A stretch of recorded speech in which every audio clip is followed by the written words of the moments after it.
थी अभी संतों के बीच में, मैंने तय किया है उस पर पुनर्विचार करेंगे, लेकिन साथ ही जो 51 मंदिर नए जोड़े हैं उनको उससे मुक्त कर देंगे।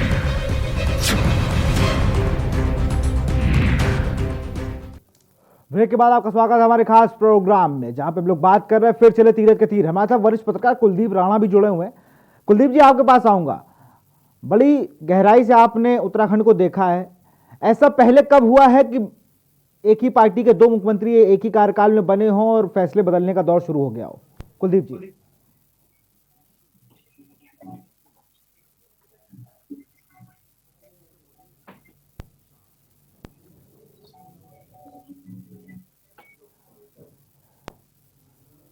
जी कुलदीप जी, आपकी आवाज नहीं आ रही है। विनोद जी, आप कुछ कहना चाह रहे थे?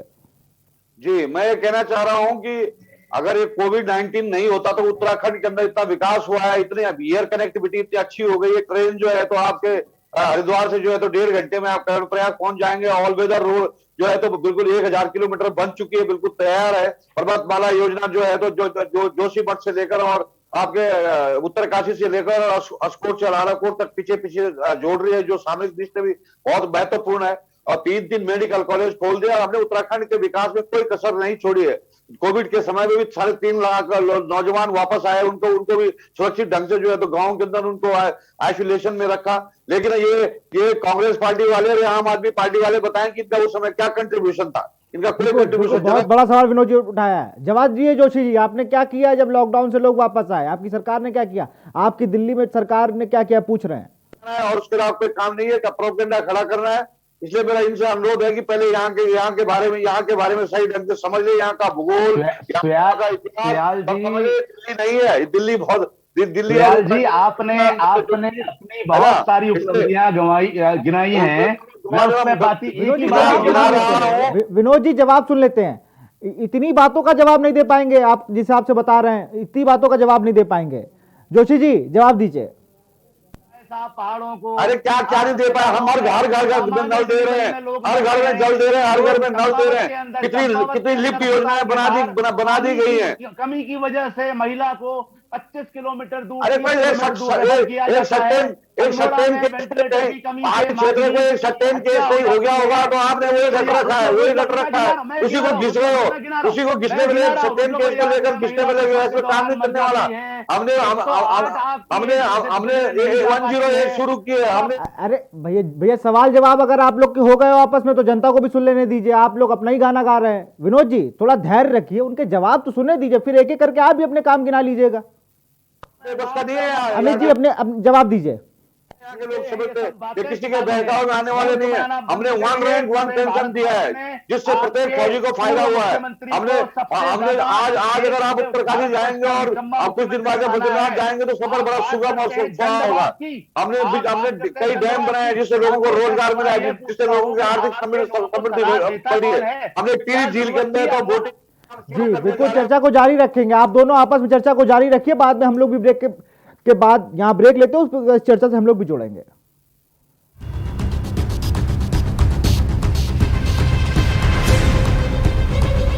मंदिरों की देवस्थान बोर्ड की बात आई थी अभी संतों के बीच में, मैंने तय किया है उस पर पुनर्विचार करेंगे, लेकिन साथ ही जो 51 मंदिर नए जोड़े हैं उनको उससे मुक्त कर देंगे।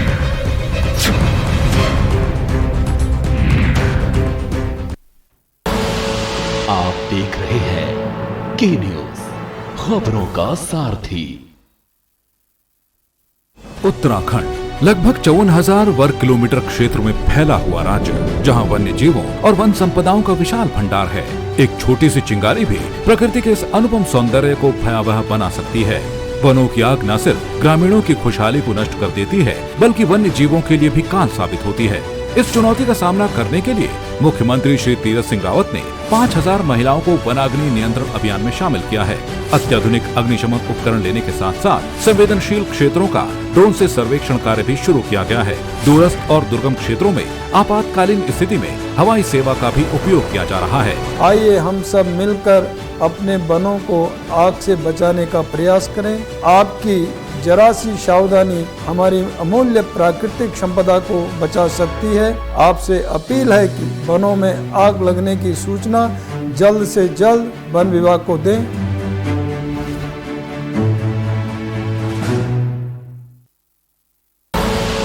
आप देख रहे हैं के न्यूज, खबरों का सारथी।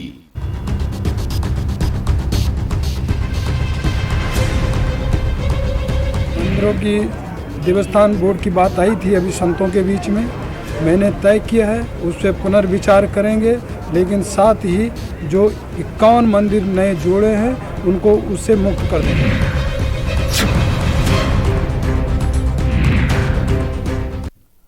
ब्रेक के बाद स्वागत है हमारे खास प्रोग्राम फिर चले तीरथ के तीर, और सीधे चलते हैं वरिष्ठ पत्रकार कुलदीप राणा के पास। उनसे मैं पूछना चाह रहा था कि जिस तरह से अभी फैसले बदले जा रहे हैं, इससे पहले क्या एक ही कार्यकाल में 2 मुख्यमंत्री हुए और उन्होंने ऐसे फैसले बदले हों? देखिए, ये जो पूरा प्रकरण है और जिस तरह की ये जो घटनाएं हुई हैं, इसमें जनहित और राजनीतिक हित दोनों महत्वपूर्ण हो गए हैं। और तीरथ रावत के लिए वर्तमान समय में जिस तरह से उनके पास चुनाव का समय कम है और 4 साल, ये पहली बार ऐसा हुआ उत्तराखंड में कि एनडी तिवारी के बाद जो सबसे लंबा कार्यकाल रहा है वो त्रिवेंद्र सिंह रावत का ही रहा है यहाँ पे, और 4 साल उन्होंने, लगभग 4 साल वो यहाँ पे मुख्यमंत्री रहे हैं। तो ऐसे में एक बड़ा समय उन्होंने दिया है और राज्य को बड़ी योजनाएं भी उन्होंने दी हैं। लेकिन ये जो पूरा घटनाक्रम है, इसमें जो राजनीतिक दृष्टिकोण से अगर आप देखते हैं तो इसमें तीरथ जी को अगर उत्तराखंड की राजनीति में अपने आप को स्थापित करना है तो उनको उन तमाम इश्यूज पर जो त्रिवेंद्र रावत के रहे हैं, जिन पर जनता त्रिवेंद्र रावत के साथ पक्ष में खड़ी नहीं दिखाई दी है, जिन इश्यूज पर त्रिवेंद्र रावत को जनमत नहीं प्राप्त हुआ था, उन इश्यूज पर तीरथ रावत को हिट करना होगा। और उन्हीं में से एक इशू ये है देवस्थानम बोर्ड का रहा है। देवस्थानम बोर्ड की स्थापना के बाद से जब ये नवंबर 2019 में जब इसके प्रस्ताव आया था और उसके बाद जब ये कैबिनेट में पास हुआ, तो तभी से हमारे 4 धाम के जो मंदिरों से जुड़े हुए जो पुजारी हैं, जो वहाँ के पंडा समाज है, उनके जो हक हकूक जुड़े हुए हैं, जो पुरातन काल से जुड़े हुए हैं, उन चीजों को लेकर के उनका विरोध मुखर होकर के बाहर आया था। अब चूंकि ये जो धार्मिक व्यवस्थाएं हैं, ये जो सामाजिक आस्था का विषय होती है और राजनीति में धार्मिक आस्था एक बड़ा विषय हो जाती है, उन चीजों को छेड़ना, उन चीजों के जो सामाजिक निहितार्थ हैं उनको हिट करना राजनीति में, अगर वो जनमत की दिशा में नहीं होते हैं तो फिर ये कहीं ना कहीं राजनीतिक रूप से नुकसान भी पहुंचाते हैं। और तीरथ इस बात को भली भांति समझते हैं, वो पौड़ी से सांसद भी रहे हैं और वो पूरे क्षेत्र को वो अच्छी प्रकार से समझते हैं।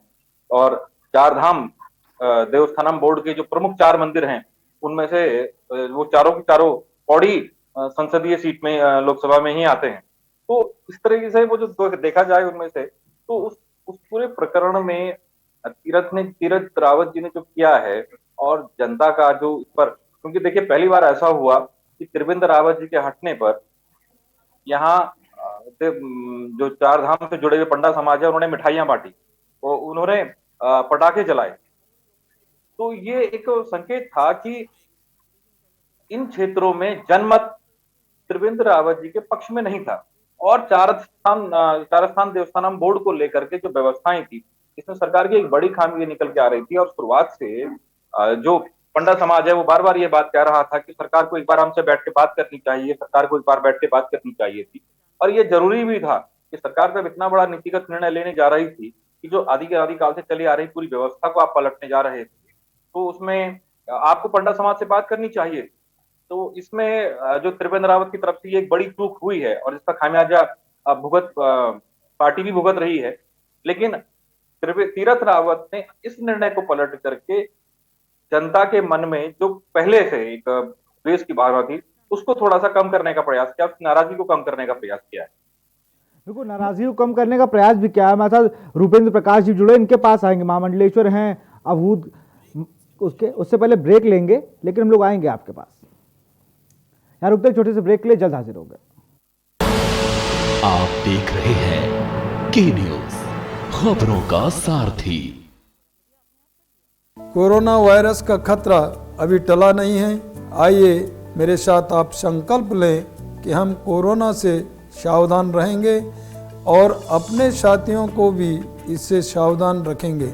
आप भी इस घातक विषाणु को रोकने संबंधी सभी आवश्यक सावधानियां बरतने का वचन दीजिए। वचन दीजिए कि सदैव मास्क पहनेंगे और दूसरों से कम 2 गज की दूरी बनाए रखेंगे और हाथों को साबुन और पानी से धोएंगे। वचन दीजिए कोविड-19 के लक्षण महसूस होने पर मैं तत्काल चिकित्सा सलाह लूंगा। कोविड-19 से जुड़े आचार व्यवहार का पालन करेंगे और दूसरों को भी ऐसा करने के लिए प्रोत्साहित करेंगे। विश्व का सबसे बड़ा वैक्सीनेशन अभियान हमारे देश में चल रहा है। ये वैक्सीन पूरी तरह सुरक्षित है। बारी आने पर इस वैक्सीन को आप जरूर लगाएं। टीका लगाने के बाद भी मास्क लगाना व 2 गज की दूरी रखना आवश्यक है। हम सब एक साथ मिलकर कोविड-19 के खिलाफ इस लड़ाई को जीतेंगे। दवाई भी कड़ाई भी।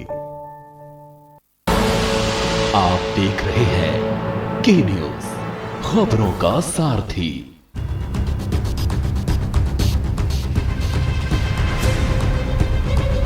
मंदिरों की देवस्थान बोर्ड की बात आई थी अभी संतों के बीच में, मैंने तय किया है उस पर पुनर्विचार करेंगे, लेकिन साथ ही जो 51 मंदिर नए जोड़े हैं उनको उससे मुक्त कर देंगे।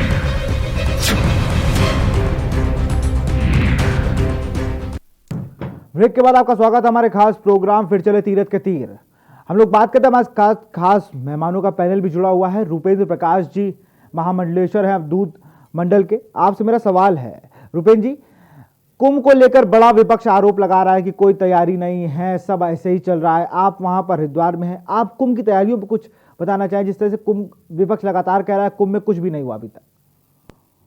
देखिए, कुंभ कोविड 2019 का जिस प्रकार से प्रकोप पूरे दुनिया में था, तो हरिद्वार भी उससे अछूता नहीं था।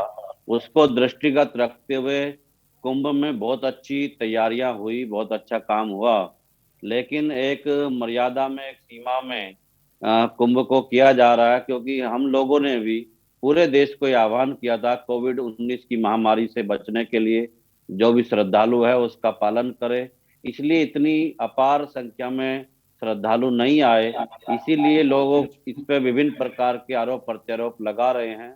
लेकिन जो अखाड़े आश्रमों की परंपराएं हैं, मर्यादाएं हैं, उसको हम सांकेतिक रूप से पूर्ण कर रहे हैं और बहुत अच्छी पेशवाई निकली। आप पेशवाई देखेंगे, 13 अखाड़ों की पेशवाई बहुत भव्य स्वरूप में निकली और मेला प्रशासन ने और सरकार ने जिस प्रकार से फूलों से बरसा और संतों का जो स्वागत किया वो वास्तव में तारीफ काबिल था। शाही स्नान अभी 12 को और 14 को होने वाला है। मेला प्रशासन ने अपनी तरफ से पूरी तैयारियां की है, लेकिन कोविड के कारण लोग ही नहीं आ रहे हैं, तो इसमें सरकार और प्रशासन क्या कर सकता है। दूसरी बात, देवस्थानम बोर्ड से जुड़ा हुआ कल मुद्दा आया। देवस्थानम बोर्ड ये हिंदू आस्थाओं का विषय था। हम सब लोगों ने, संतों ने ये तय किया, तो सरकार को जनमत की और संतों की बात को मानना चाहिए। पूरे देवभूमि, क्योंकि ये देवभूमि उत्तराखंड है, अगर देवभूमि में संतों की बात नहीं मानी जाएगी तो किसकी बात मानी जाएगी। मुझे लगता है जो सत्ता परिवर्तन है या मुख्यमंत्री का परिवर्तन है उसको मेला या देवस्थानम से जोड़कर नहीं देखना चाहिए, ये पार्टी का निर्णय है। और संत समाज त्रिवेंद्र जी के साथ भी काम कर रहे थे मेले प्रशासन को लेकर। हमारे कुंभ के जो भी अखाड़ों के पदाधिकारी बने और आज भी तीरथ जी की सरकार बनी है, तो तीरथ जी के साथ भी हम सबका अच्छा तालमेल है। और जैसे अखाड़ा परिषद या सभी पूज्य संत दिशा निर्देश कर रहे, उसके अनुसार प्रशासन और शासन काम कर रहा है। इसलिए इस प्रकार की राजनीतिक बातें तो कुंभ से जोड़कर नहीं देखनी चाहिए। किसी भी संतों ने, अखाड़ा परिषद ने या किसी महामंडलेश्वर ने किसी व्यवस्था का विरोध नहीं किया है। आज आप देखते होंगे कि मेलों में पहले किस प्रकार से अशांति होती थी, आज सारे अखाड़ों का तालमेल है, सारा समय निर्धारण है, स्नान करने की समय अवधि तय है, कोई भी ऐसा असंतोष दिखाई नहीं दे रहा है। तो मैं कहूंगा कि ये इस प्रकार की राजनीतिक बातों को और संतों के साथ या मेले के साथ जोड़कर नहीं देखना चाहिए। जिस प्रकार का आज वातावरण है, कोविड की बीमारी है, उसके अनुसार बहुत अच्छा व्यवस्था सरकार ने और प्रशासन ने की है। इतना ही मैं कहना चाहूंगा। बिल्कुल। विनोद सुयाल जी, आपसे मेरा सवाल है, जिस तरह से अगर देखा आपने संत समाज से भी कोई दिक्कत नहीं है। कुलदीप जी ने बताया कुछ जो दिक्कतें थी, क्या एक आध टॉपिक रह गए थे, लेकिन विपक्ष अभी भी लगातार भाजपा पे हमलावर है। वो कहता है कहीं कुछ तैयारियां नहीं है, कहीं कुछ नहीं है, लेकिन संत समाज का कहना कुछ और है।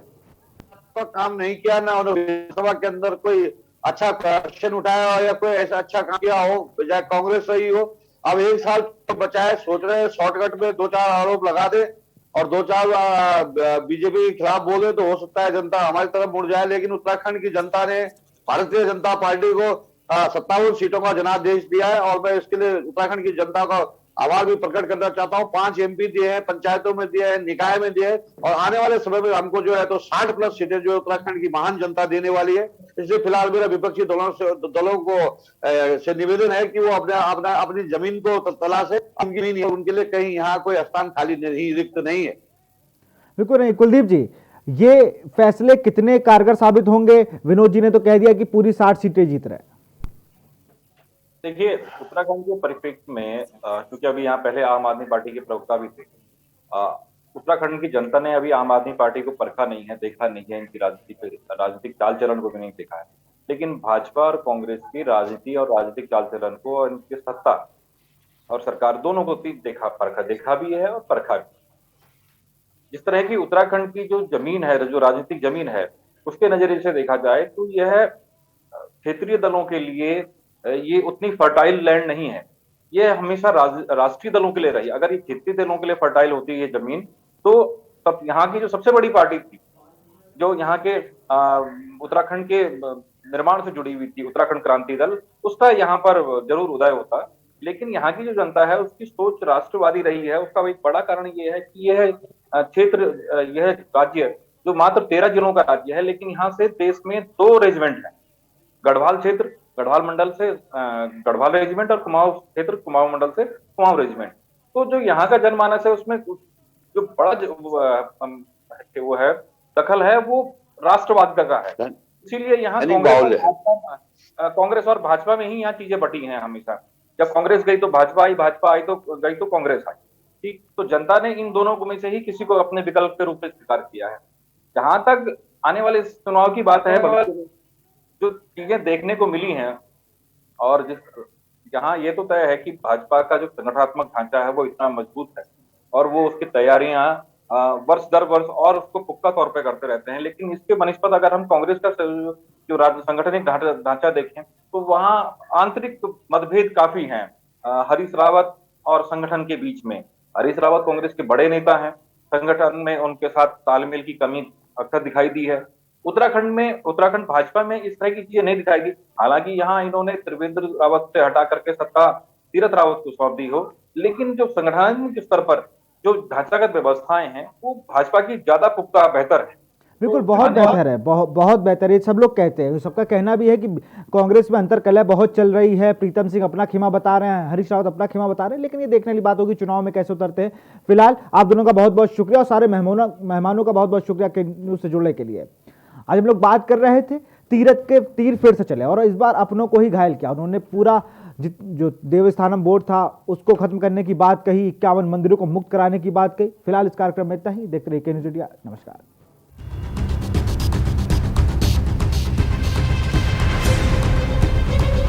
मंदिरों की देवस्थान बोर्ड की बात आई थी अभी संतों के बीच में, मैंने तय किया है उससे पुनर्विचार करेंगे, लेकिन साथ ही जो 51 मंदिर नए जोड़े हैं उनको उससे मुक्त कर देंगे।